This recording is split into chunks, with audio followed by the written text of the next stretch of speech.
Hello, guys. In this episode, I'm going to discuss three questions founders have always asked me in conversation. The very first one is, what do I do next? The second one is, how do I turn my business into a startup? And the third one is, I want to build an MVP. How should I go about it? Now, from every conversation I've had with most founders, there's a pattern I've noticed from all of them. I mean, founders who have different background and from different industries. Everything they always ask the first question: what is the right next move for me? Especially when they have a new idea.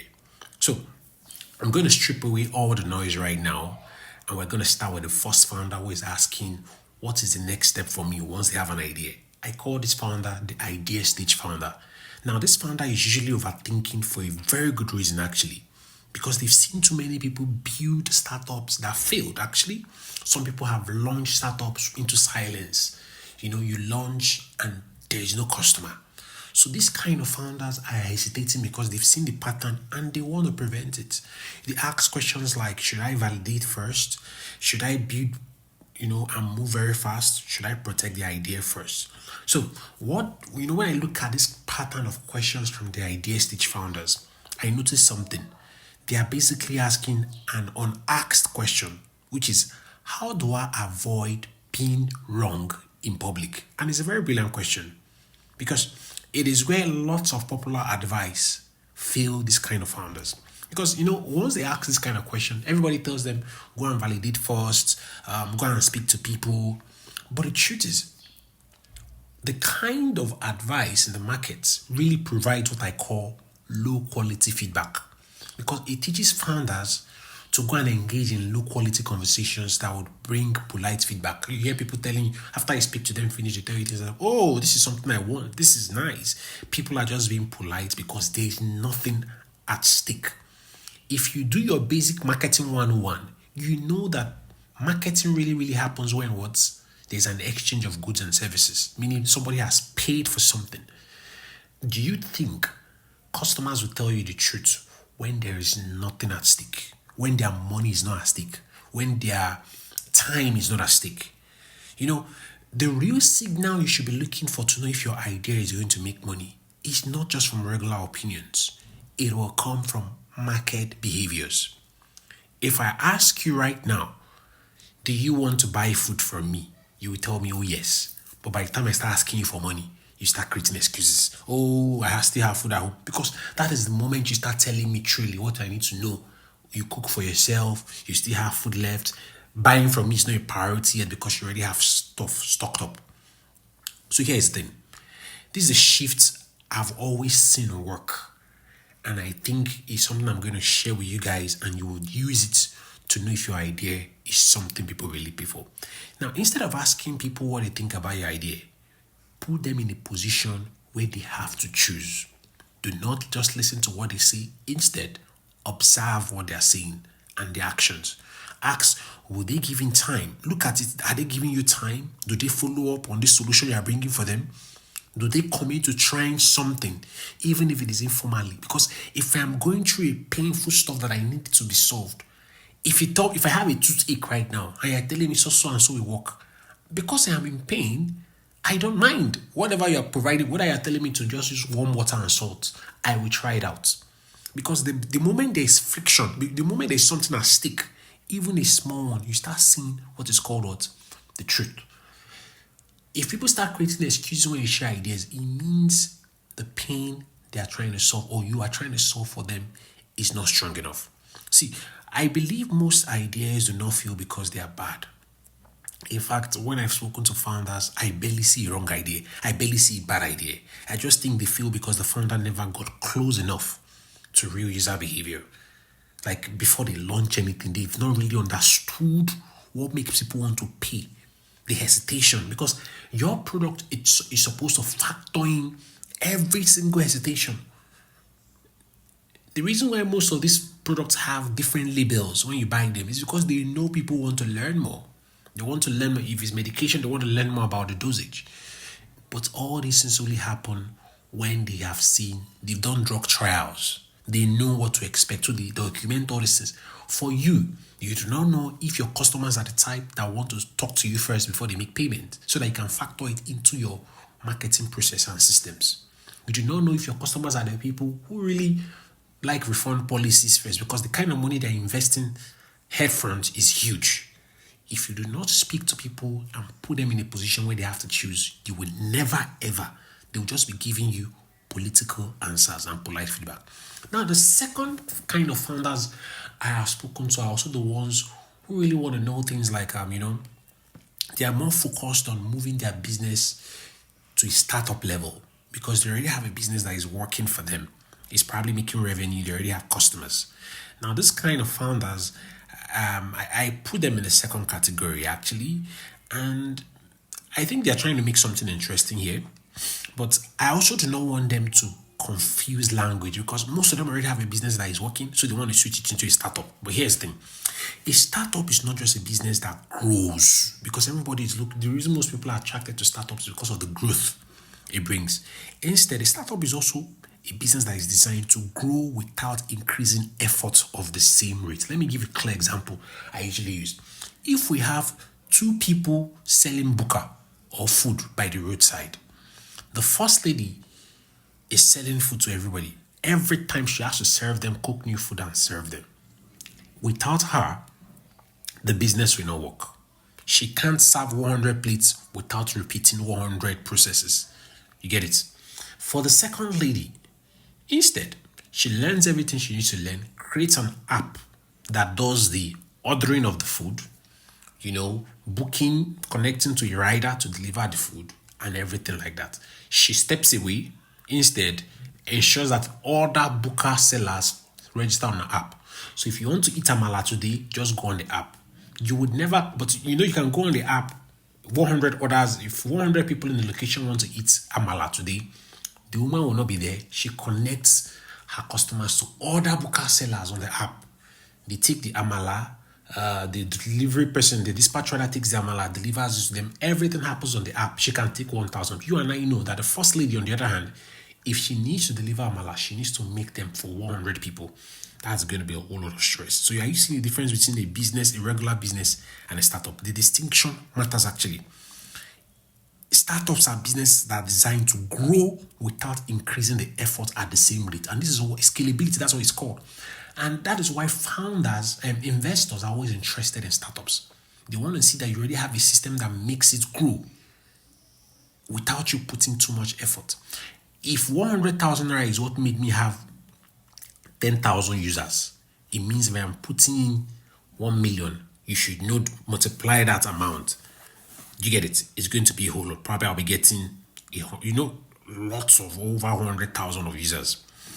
If every new customer requires the same level of manual effort, like, outreaches, explanation, you have to start persuading them by yourself, that means you do not have a scalable system yet. You are not a startup yet, or you are not a growing startup. You have a working model, but it's still, you've not converted into a system. You've not automated certain things that should be repeated by themselves.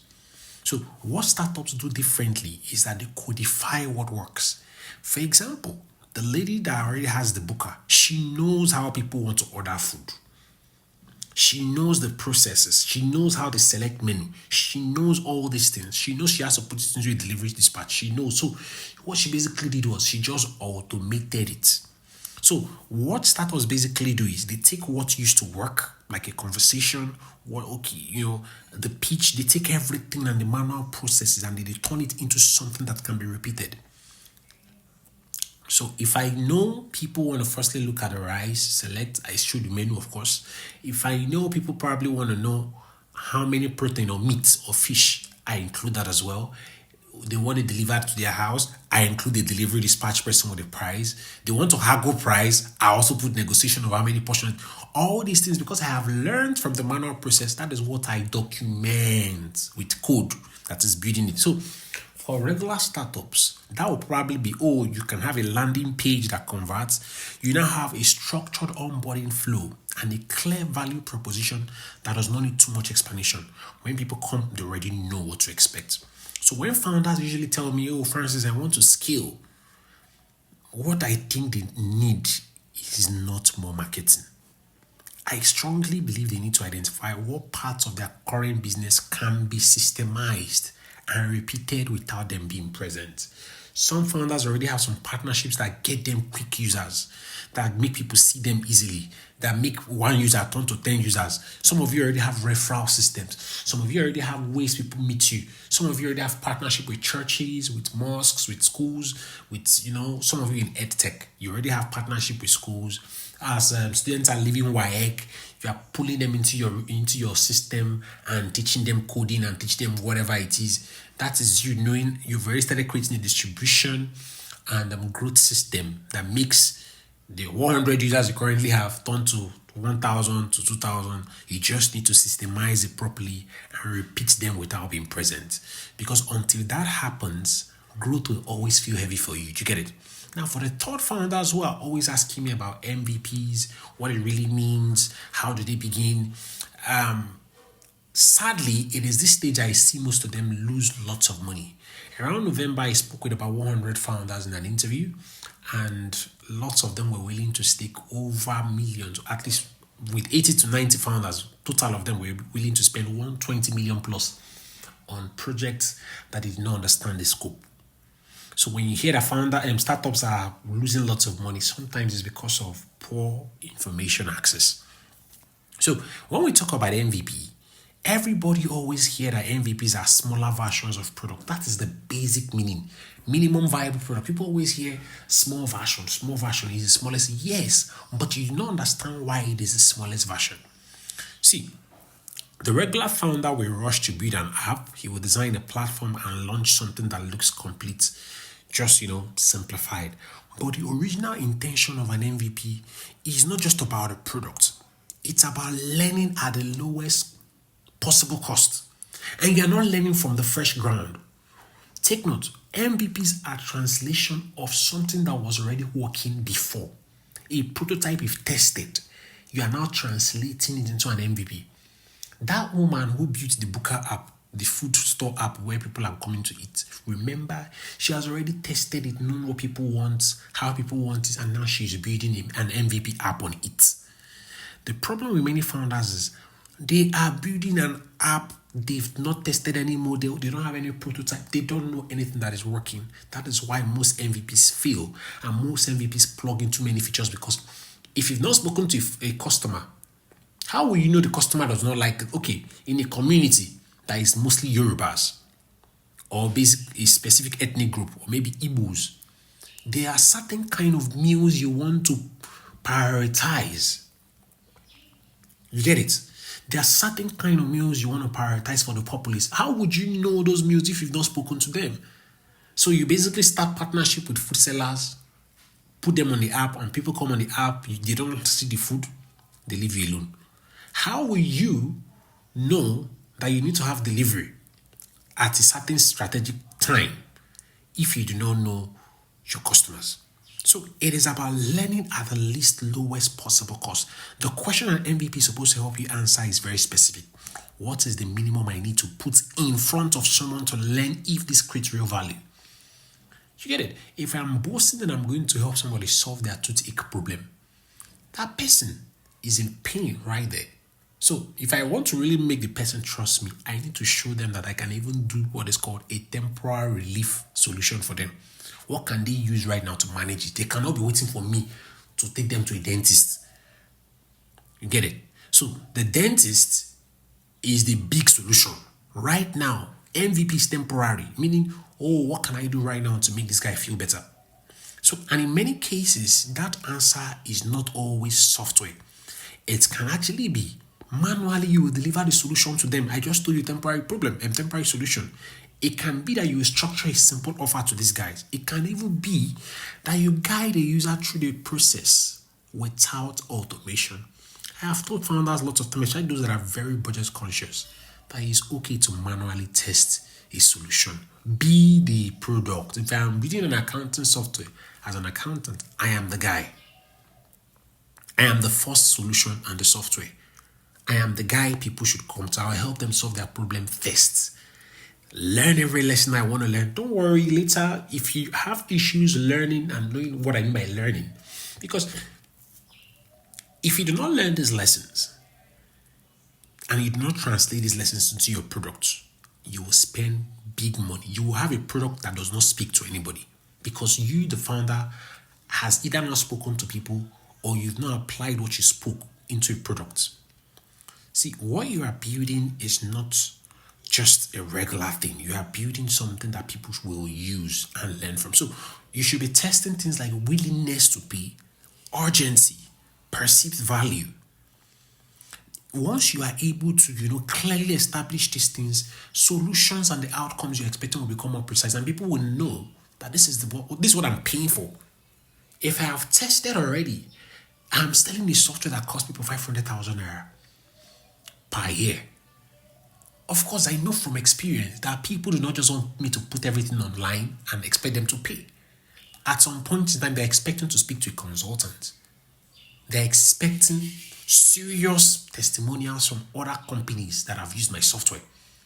Wouldn't it be very ignorant of me to build an expensive software, put it up there, and expect people to just pay? They've not spoken to it. So once they come to the page, look at it, they disappear because I have not understood that in B2B models, authority, trust, relationship marketing is the core of that model. We'll talk about models later. What I'm just saying is without clarity, founders will end up building features nobody asked for. And there's something I usually call the founder's ego or founders falling in love with their idea. When you fall in love with your idea, customers will be telling you one thing, you'll be hearing another thing because you want to beat them into submission. But you forget that it is expensive to teach people new behaviors. Leave that for when you have serious money to spend on the market. I'm talking about billions of naira. So across all three categories, there's a common thread, from the first guy who is an idea stage founder, the second guy who wants to turn his business to a startup, and the third guy who wants to build an MVP. The real leverage I think these guys have is how quickly they can get user insights, not people that are giving them feedback politely, or people that are telling them the truth, so that these founders do not build on mere assumptions and they can get real actual market feedback behavior. If you really want to learn from a user, ask them to pay. That's where you now know if they are really freestyling or they are joking with you. All those nice words like, oh, this is beautiful. Tell them to pay, they will run. Tell them to pay. The people that really need the solution will stick by and say, I am game. So you want to get signals that really point to things like follow-ups. Of course, payment does not have to be immediately. Sometimes, in fact, what I usually advise founders is when you are testing demand early, your goal is not profit, to make the payments cheap. It could be 1,000. If your software, for example, now the goal is to sell it for 10,000 naira later. You can tell them, what? Will you be willing to pay 1,000 naira? I can run this thing for you within a week. It's just you are testing ability to pay. 500 naira. Commitment to pay. You want to know if people can stake their time, go to the app, their bank app, and transfer money to you. So you want to make sure that all the signals you are looking at, they point to things like follow-up, commitment, actual usage, and eventual payment. These things on Adaptonia, it helps you document all these things because these are journeys and stories that investors want to see. And you don't have to stay too far from them. Many founders I have seen escape, they run, they skip the step and go to build everything. But the truth is, once they've launched, they still come back to this same process. So look here, guys, if you're figuring out how your next move will be, or you're asking yourself, what should I build? What strategy should I follow? What I'm just going to say is focus on genuine feedback. My name is Francis Oti. I'm the founder of Adaptonia, a structured framework and platform built to support founders from the idea stage down to when they're building and up to when they get their first 10 paying users, 100, and lots of it. So our goal here is to ensure that you are building what people really want and that you can get a tested framework that will scale user growth for you. You can email me at adaptonia@gmail.com or reply. Also, do not forget to subscribe, like, share this with other founders because we're trying to build an ecosystem for founders. Thank you very much for listening, and God bless you. I also want to know what you think about this episode. Cheers.